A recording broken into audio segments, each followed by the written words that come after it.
Bienvenue à la matinale de gestion de fortune, investissement conseil, profession CGP, Patrimoine 24. Que cache l'engouement actuel pour les ETF? Pour en discuter, je suis avec Jérémy Tubiana. Jérémy, bonjour. Bonjour Frédéric. Jérémy, vous êtes responsable distribution France chez Lyxor ETF. Et puis, l'actualité chez vous en ce moment, c'est que vous continuez à signer des partenariats et dans le pipe, il y a une grosse signature qui se prépare. On peut en dire quelques mots? On peut pas encore en parler, on attend la rentrée patiemment et on va faire une belle annonce très prochainement. Mais de manière générale, il est clair que l'engouement des ETF est là, notamment dans l'industrie des conseillers en gestion de patrimoine, puisque quasiment aujourd'hui, toutes les plateformes ont intégré des solutions à base d'ETF, que ce soit Generali, Cardif, Alphéis, Primonial.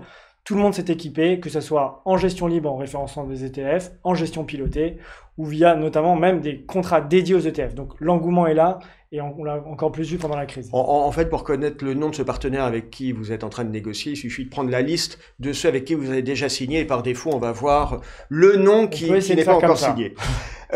Chez Lyxor ETF, vous publiez régulièrement des analyses sur les flux ou les reflux et puis vous faites régulièrement le point sur cette espèce de match qu'il y a dans l'esprit de certains, gestion passive versus gestion active. C'est quoi le dernier enseignement? Alors, c'est vrai que c'est le débat qui déchaîne les passions. Vaut-il mieux faire de la gestion active ou de la gestion passive? Chez Lyxor, bien. J'imagine que vous pensez qu'il faut faire un peu de gestion passive. On a un biais même, hein. clairement ETF, on va le voir dans les quelques chiffres qu'on va donner sur le long terme, mais on essaye, via cette étude, d'aider les investisseurs à choisir le bon support, fonds actifs, fonds passifs, pour aller sur une classe d'actifs donnée. Donc globalement, l'enseignement qu'on peut avoir depuis le début de l'année, on a regardé d'abord le marché obligataire. Donc en moyenne, ils sont 33% à avoir réussi à surperformer leur indice de référence depuis le début de l'année. Un tiers des gérants obligataires ont fait mieux que leur indice. Exactement. C'est pas mal quand même. C'est pas mal, mais ça reste que un tiers. Hein. Oui, C'est-à-dire que deux tiers qui ont rien fait. Quoi, hein. Exactement. Ou qui ont fait en Alors, petit point un peu intéressant, c'est que sur le segment high yield, les gérants actifs ont réussi en moyenne à faire mieux, puisqu'ils sont 56% à avoir réussi à surperformer leur benchmark. Après, en face, on a la gestion action. Et là, en moyenne, ils ont été 55%, donc c'est pas mal, à avoir réussi à surperformer leur benchmark. Et là, petite note positive pour les gérants de small et mid cap qui ont réussi globalement en moyenne. Les gérants small cap ont fait en moyenne ont été 73% à avoir surperformé leur indice de référence. Ah, c'est intéressant ça. C'est à court terme. À long terme, le débat, il est plus difficile pour la gestion active. C'est 5 ans sur 5 ans, 5 à 10 ans. Ça donc, donne quoi? je vais vous donner les chiffres à 10 ans sur trois classes d'actifs. Ouais. Action française, on pourrait se dire qu'on a en France des super gérants actifs, c'est le cas. Mais quand on regarde sur 10 ans, on a en moyenne seulement 25% des gérants qui ont réussi à surperformer leur indice de référence. Et les deux chiffres où c'est plus délicat et clairement faire un ETF, ça fait beaucoup plus de sens. C'est les actions monde ou les actions américaines. Pour vous donner juste le chiffre qui fait très mal, en moyenne, les gérants grande capitalisation américaine sont seulement 1% à avoir réussi à surperformer sur 10 ans. Ah oui, ça refroidit un peu. Ça refroidit un peu. Mais on a une solution, c'est de faire des ETF. C'est intéressant parce que ça montre que la gestion active sur certaines classes ou sous-classes d'actifs peut faire mieux que l'indice général. Pour résumer clairement, avoir un gérant actif sur des small ou mid cap, ça fait beaucoup de sens. Qu'ils arrivent à créer de la surperformance sur le long terme. Par contre, sur les marchés efficients tels que le marché américain ou le marché mondial, c'est plus compliqué et il vaut mieux privilégier un ETF, clairement. Bon, Jérémy, vous m'avez presque convaincu. Du coup, je ne veux pas un peu lancer une pierre dans votre jardin, mais j'aimerais qu'on revienne sur un phénomène de marché qui est intéressant. On a eu une crise sanitaire et puis avant une crise boursière. Il y a quand même de plus en plus de voix, et c'est pas nouveau, qui s'élèvent pour dire ces ETF ont un effet, ils sont procycliques. Ces ETF sont procycliques, donc quand il y a un phénomène de hausse, ils renforcent le phénomène de hausse, et puis quand ça s'effondre, les ETF contribuent à l'effondrement des marchés. Alors, il y a un peu de vrai là-dedans quand même, non? Il y a surtout du faux en fait. Bon, d'accord. Allez. On va essayer de faire taire les détracteurs.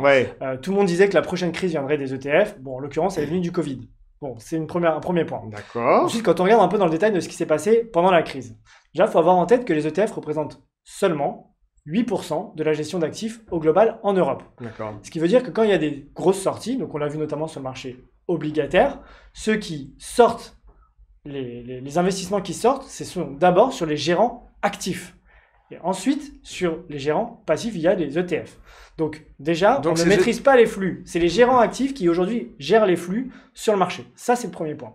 Deuxième point, c'est un point qui est très important, c'est le mécanisme de protection qui existe en Europe dans l'industrie ETF. Pourquoi ? Globalement, un ETF ne peut pas s'écarter de plus de 1,5 voire 3% en fonction du segment de marché de son indice en continu. Sinon, la cotation est suspendue. Justement, pour éviter que l'ETF décale trop par rapport à son indice. Donc non, on le confirme, les ETF n'ont pas engendré un surplus de baisse des marchés. Au contraire, ils ont très très bien résisté et on l'a vu, on a été très sollicité de la part des clients. Ok, ça fait 2 arguments qui sont recevables. J'ai à réfléchir, on se revoit en septembre avec grand plaisir pour avoir le nom de ce partenaire avec qui vous êtes en train de signer. Jérémy, merci et à bientôt. À bientôt Frédéric.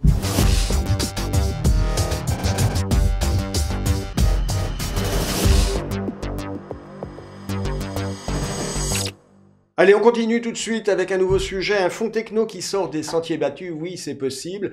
Je fais le point avec Guillaume Géry. Guillaume, bonjour. Bonjour Frédéric. Guillaume, vous êtes responsable relations partenaires chez Franklin Templeton. C'est bien ça. Et on se retrouve un moment pour faire le point sur le fonds Franklin Technology, qui a une performance year-to-date depuis le début de l'année de plus 21%. C'est bien, mais on se demande si c'est pas un peu trop, plus 21% sur 6 mois. Alors, depuis que nous avons discuté, ça a même encore un peu augmenté parce que nous sommes à plus 24. Ça devient de plus en plus inquiétant, là, non ? Alors, ça dépend de quel point de vue on se place. En réalité, si vous regardez, moi j'ai l'intime conviction que beaucoup de personnes ont peur des performances passées en pensant que ils ont loupé quelque chose et qu'il faut plus y venir. Alors qu'en réalité, ces gens-là passent souvent à côté de très bonnes performances quand on est sur des thématiques qui sont les thématiques d'aujourd'hui et de demain. D'accord. Si on va plus loin, on regarde aujourd'hui les valeurs technologiques, c'est la transformation digitale et c'est ce qui a joué un rôle très très important pendant la crise qu'on a connue et c'est pour ça qu'elles sont revenues vraiment de l'avant beaucoup plus que ce que c'était par le passé. Toute cette problématique des valeurs digitales, la numérisation de notre société, Covid, on fait du télétravail, Zoom, etc., Team, tout ça c'est bien, mais est-ce qu'on finit pas dans ces fonds techno par toujours trouver un peu les mêmes valeurs, les fameuses GAFA? Qu'est-ce qui différencie ce fonds Franklin Technology des autres fonds tech? Alors, plusieurs choses, ça va dépendre avec quel acteur vous travaillez. Franklin Templeton, c'est une société qui s'est installée dans la Silicon Valley dans les années 50 et nous avons lancé notre premier fonds technologie aux US dans les années 60. Donc, comme vous pouvez le voir, ça fait plus de 50 ans qu'on gère des valeurs technologiques et on est Donc vraiment... vous avez un vrai track. Un vrai track record et on est au cœur du réacteur en étant dans la Silicon Valley. Donc ça, c'est un point qui est très important. Deuxième chose aussi, il faut être différent quand on gère un fonds technologique et comme vous l'avez très bien dit, on peut pas se contenter de juste acheter du Microsoft ou du Apple. Bah oui. Et notamment quand on regarde par rapport à de la gestion passive ou un indice. Donc en réalité, quand vous regardez notre fonds, 74 positions dans notre portefeuille, 60% de ces positions ne sont pas présentes dans un indice. Donc là, on est vraiment différent de ce qui va se passer. Ok. Vous dites, nous, on a un ancrage US, Silicon Valley très fort. Est-ce que ça vous permet, cette proximité, justement, d'anticiper, de découvrir des pépites, des valeurs que personne ne connaît? Et si oui, lesquelles? Bien sûr, ça nous permet de faire ça et on l'a même dans le fond. Sur ces 74 que nous avons dans le portefeuille, 9 valeurs sont des sociétés qui sont non cotées.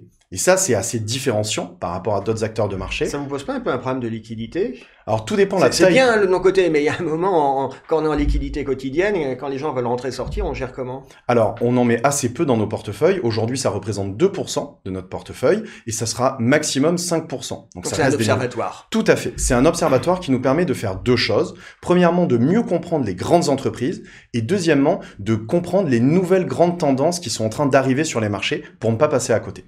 Et ces non-cotés, ces valeurs non-cotées sont susceptibles d'être listées, d'aller au Nasdaq ou sur une autre place dans les mois ou les années qui viennent, c'est ça? Tout à fait. Le but est vraiment d'avoir ça un peu en avance, avant tout le monde, pour pouvoir les emmener, les accompagner à être cotés en bourse demain et aussi avoir beaucoup plus d'informations. Tout le monde le sait, sur des sociétés cotées, il y a une régulation aux États-Unis et dans les autres pays qui est très importante. Quand vous travaillez dans du non-coté, vous avez une source d'information qui est beaucoup plus importante auprès des dirigeants de ces entreprises et de ce qu'elle est en train de faire. Oui, il y a un accès, la structure étant plus petite, on accède plus facilement au management. Un exemple de ces valeurs, de ces pépites qu'on découvre quand on travaille localement? Un exemple qu'on pourrait citer, c'est par exemple la société Proterra. Ça fait des bus et des camions électriques. Donc ce sont des anciens de Tesla qui ont monté cette société-là.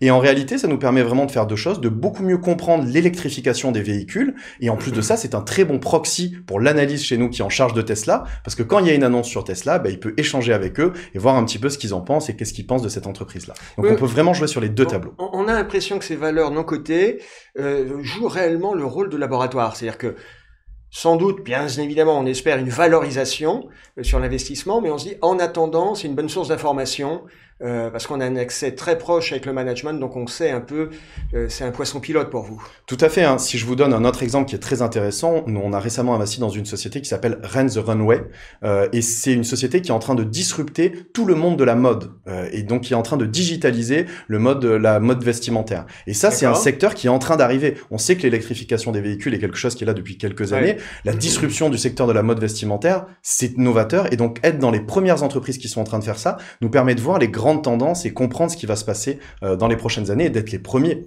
à être positionnés sur ces secteurs-là.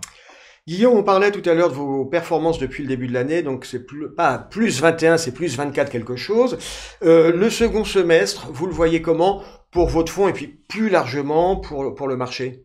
Alors, pour notre fonds, ça va dépendre un petit peu en réalité de ce qui va se passer sur les marchés. Mais si vous regardez, on part du principe que maintenant que cette crise est de plus en plus derrière nous, les entreprises vont faire les comptes, vont regarder qui s'en est bien sorti, qui s'en est moins bien sorti. Et effectivement, on part du principe qu'il va falloir faire un gros focus, et c'est ce qu'on a fait sur les derniers mois, sur les entreprises de qualité. Beaucoup d'acteurs vont se rendre compte que les entreprises qui étaient fortement digitalisées, arrivaient à jouer là-dessus, s'en sont beaucoup mieux sorties. Donc on pense justement que ce secteur des nouvelles technologies, si on va sélectionner des sociétés de bonne qualité, donc qui ont une solidité financière, des marges suffisamment importantes, elles devraient continuer à bien s'en sortir. Et effectivement, avec la crise que nous avons connue, on s'est rendu compte un changement aussi, une évolution du mode de comportement des consommateurs qui va beaucoup plus au digital. Donc on part du principe que ça va continuer. Quand je vous écoute, ce que vous me dites, c'est qu'il y a une lame de fond, un trend de long terme sur la digitalisation, que donc il faut garder un horizon relativement lointain, 3 ans, 4 ans, 5 ans, qu'il peut y avoir de la volatilité, mais qu'on est sur des industries qui sont structurellement porteuses. C'est ça le message. Tout à fait. On est sur des industries de croissance séculaire qui sont très impressionnantes sur les dernières années. Et à l'intérieur, c'est ça qui est important aussi, dans un fonds technologie, on n'est pas obligé d'acheter toutes les valeurs technologiques. Donc on va avoir des secteurs qui marchent bien, d'autres qui marchent moins bien dans la technologie. À nous et à notre gérant de faire le choix dans ce qui va bien marcher sur les 3-6 prochains mois et ce qui marchera moins bien sur les prochaines semaines. Et bien faire le choix, ce sera le mot de la fin. Guillaume, merci. Et puis je vous dis à très bientôt. Merci Frédéric, à bientôt.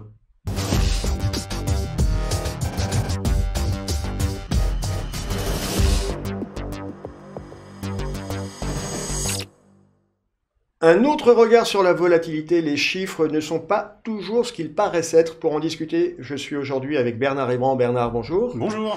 Bernard, vous êtes directeur général de Invesco France. Vous souhaitiez faire un retour sur la séquence du premier semestre sur les marchés. On a connu de fortes phases de volatilité. Ça a été très inquiétant, voire tumultueux. Et vous dites, il faut un petit peu descendre et prendre le temps d'analyser. Alors, quel enseignement vous en tirez, vous, de cette volatilité? Il ne faut jamais oublier que la volatilité, ça dépend évidemment de l'actif du marché qu'on va regarder, mais ça dépend aussi de qui regarde et comment il le regarde. Oui. Cette année, c'est un exemple typique. On a à peine passé 6 mois. On a déjà l'impression que se sont écoulés quelques siècles. Ça a été fatigant, hein? Ça a été très fatigant. En 6 mois, à un moment, le CAC 40 a fait moins 37 quasiment en ligne droite. Derrière, il a rebondi de 40% quasiment en ligne droite. On peut dire que c'est une volatilité très, très élevée. En revanche, si on prend un tout petit peu plus de recul et qu'on regarde si on a dormi pendant 2 mois, il s'est rien passé. Si on a dormi pendant 2 mois, il s'est pas passé grand-chose. Je dirais même, ce qui est peut-être un peu plus gênant, si on a dormi pendant quelques années, 3-4 ans, il s'est pas passé grand-chose non plus. La volatilité, ça dépend largement des pas d'observation. Est-ce que c'est pas une façon de dire, faut pas trop, quand on est sur les marchés actions, faut pas trop être le nez dans le guidon, parce que sinon, c'est les montagnes russes et on devient fou. Alors, c'est vraiment un dosage.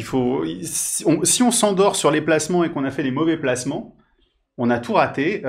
Dire que le long terme, ça permet la progression, ça marche pas à tous les coups. L'exemple typique que tout le monde peut avoir en tête, c'est le CAC 40 depuis mars 2000. Si on s'est endormi depuis 20 ans, c'était probablement agréable, mais en tout cas, on n'a pas gagné un centime. On n'a pas gagné un centime. Ce qui est important, c'est quand on achète un actif, une valeur, c'est de savoir pourquoi on l'achète et de vérifier au fur et à mesure de la volatilité, est-ce que notre raison d'investir est vérifiée encore ou est-ce qu'on a changé de paramètre? Ce que vous nous dites, c'est en même temps, faut pas être trop le nez dans le guidon au jour le jour parce qu'on s'affole et c'est épuisant. Et en même temps, faut pas non plus s'endormir parce qu'à un moment, faut faire des rotations, faut savoir changer, c'est ça? Exactement. Il y a des points d'inflexion et qui arrivent généralement au moment où on ne s'y attend absolument pas. Et cette année, on donne un exemple typique. Oui, mais alors, ok, il y a des moments il faut bouger, il y a des moments il faut savoir tenir des positions, c'est ce que disent beaucoup de gérants. Et à un moment, il faut tenir les positions, puis à un moment, il faut savoir les lâcher. Comment on différencie Alors Comment là, on sait que là, faut tenir le coup et que là, faut switcher? la différence entre la persévérance et l'entêtement est souvent assez fine, et ça peut faire un bon ou un mauvais investissement selon les cas. Il faut simplement accepter qu'on a construit son cas d'investissement, ses raisons d'investir avec des paramètres donnés, typiquement avec un chiffre d'affaires sur les prochaines années qu'on pouvait imaginer. Et puis arrive une pandémie, et puis le chiffre d'affaires sur les prochaines années, il change. D'accord. Et à ce moment-là, on a des fondamentaux qui vont changer, et ça crée de la volatilité qui était peut-être pas prévue il y a quelque temps. Et également, ne jamais s'arrêter aux idées reçues, en particulier sur la volatilité. Un cas tout bête. Il faut savoir que le CAC 40, c'est moins volatile que les marchés émergents. Les petites valeurs européennes sont elles-mêmes moins volatiles que le CAC 40. Donc ces espèces de hiérarchies qu'on a en tête sur les risques, plus on s'éloigne, plus on prend de risques, plus on va sur des petites choses, plus on prend de risques. Pas forcément, il faut toujours vérifier les chiffres. On a l'impression que le message que vous avez envie de faire passer, c'est que quand on va sur les marchés, il y a une volatilité qui est consubstantielle, il faut l'accepter. Et qu'on ne peut pas espérer avoir du rendement si, parallèlement, on n'accepte pas la volatilité. C'est le fameux couple rendement-risque. Alors le couple rendement-risque, il est important. Il est pas mécanique et il fonctionne pas dans les deux sens. Il faut faire très attention. Oui, c'est-à-dire c'est-à-dire que tout ça repose sur des vieilles études académiques qui datent des années 1950, où on explique qu'avec des actions américaines, on s'est aperçu que plus on avait des performances élevées, plus ça allait avec des valeurs, des actions qui étaient très volatiles. Ça marche pas dans l'autre sens. C'est pas parce qu'on a un actif volatile que ça va performer. Je reprends mon exemple du CAC 40 qui a fait des gyrations, des mouvements très très effrénés sur court terme. À long terme, il fait rien. L'once d'or, c'est le même système. C'est très très volatile à court terme. On est aujourd'hui au même niveau sur l'once d'or qu'on était il y a 15 ans. C'est pas parce qu'on a de la volatilité qu'on va avoir de la performance. En revanche, effectivement, si on veut de la performance, il faut accepter de la volatilité. Il y a une asymétrie. Exactement, il ne faut pas renverser les raisonnements. Rendement signifie qu'il y aura de la volatilité. Le fait qu'il y ait de la volatilité ne signifie pas qu'au bout du compte, dans 5 ans, je vais être récompensé. Exactement. Bon. Est-ce que vous avez le sentiment que les investisseurs comprennent ce discours? C'est effectivement très, très raisonnable. Quand on est, si vous m'autorisez l'expression, dans le tuyau, dans la seringue, qu'on voit que ça bouge, des fois certains ont envie de sortir le parachute et de sauter. Comment on fait pour garder la tête froide quand on est un particulier? Le conseil que vous donneriez à un particulier? Mis à part, faites confiance à votre CGP. Je ne me prononcerai pas sur ce conseil, je me prononcerai uniquement sur le bon sens, qui fait que quand on investit dans un placement quelconque, il faut savoir pourquoi on investit, les raisons pour lesquelles on y est. Et ça, c'est valable pour tous les placements, que ce soit sur les indices dans lesquels qu'on peut acheter via des ETF, ou des valeurs qu'on peut acheter en direct, ou même de l'immobilier dans tel ou tel secteur. On avait investi sur telle base de raisonnement, arrive un événement qu'on n'avait pas prévu, il arrive toujours des événements qu'on n'avait pas prévus, c'est comme ça s'appelle la vie. Est-ce que mes raisons d'investir précédemment sont toujours valables maintenant? Il se trouve que ce qu'on vient de vivre depuis 6 mois a changé profondément un certain nombre de raisons d'investir dans des valeurs. Je crois que c'est ce que vous, professionnels, vous appelez la thèse d'investissement. J'investis dans telle valeur parce que X, Y, Z, Exactement. Crise sanitaire, je remets à plat le dossier. Est-ce que les raisons que j'avais de croire dans cette valeur il y a 24 mois sont encore valables? Et si oui, je reste sur la valeur. Si mon analyse a changé, éventuellement, je lâche la valeur, c'est ça, hein? Très exactement, ne pas tomber amoureux de sa valeur et réciproquement, ne pas en rester à l'écart par principe. Il y a des moments où quelque chose qui n'était pas du tout intéressant peut redevenir intéressant. Ok, donc avoir une certaine discipline, c'est ce qu'essayent de faire les professionnels. Bernard, merci beaucoup. Merci. Et je vous dis à bientôt.